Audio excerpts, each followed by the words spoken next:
everybody. Today we're going to be practicing the board break back kick at home.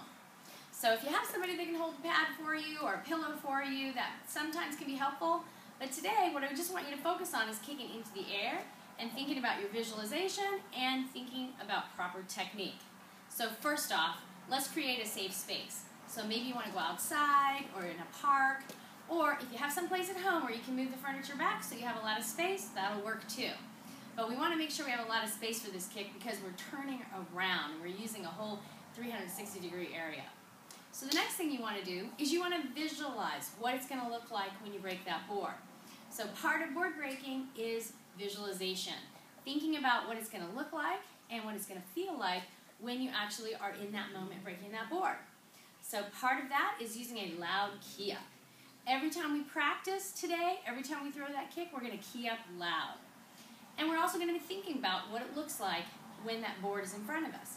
If you visualize and if you key up loud and you practice in this fashion, what will happen is on your board break day, it won't feel like any different than what you've already been doing. So instead of a pillow or a pad there, there's a real board, but to you it feels the same because you've been thinking about it and visualizing it.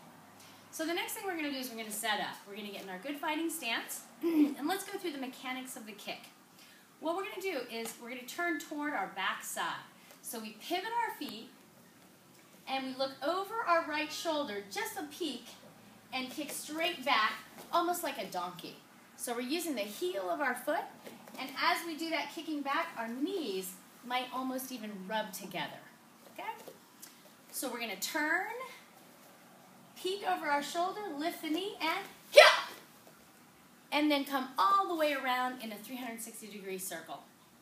Now, some of the things to keep in mind on this back kick is you don't want to over-rotate.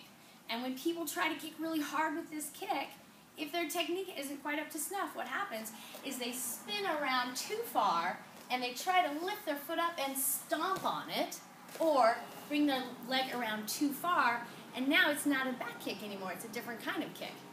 We sort of call that the Chuck Norris kick, when people turn and spin all the way around. That's not really the taekwondo kick that we're going for right now. We're going to be doing the back kick. So when you turn, make sure that this right shoulder of the kicking leg does not turn too far.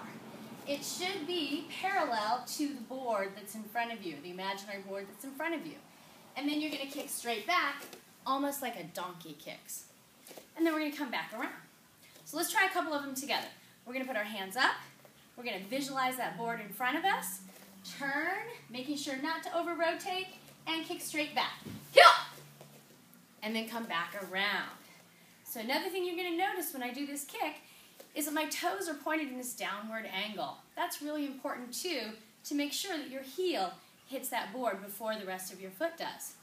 So you're going to turn, keeping the shoulders level, almost rubbing the knees together, kick straight back, and heel! Recoil the foot, and then come all the way around. Now you're going to do at least 15 of these kicks on your favorite leg. And then you're going to switch and do 15 of these kicks on your other leg. Because you want to make sure that it's not just your favorite or your dominant leg that knows how to, that you can do this kick on properly, but you can also do it with your non-dominant leg. Because when you do your black belt test, you're going to want to be able to kick with both legs. So make sure that you do at least 15 to 20 of these kicks on each leg, kicking into the air and key-upping loud and visualizing that board and how great it feels when you break that board. So for now, working on your board break at home, and then looking forward to talking to you in the next video.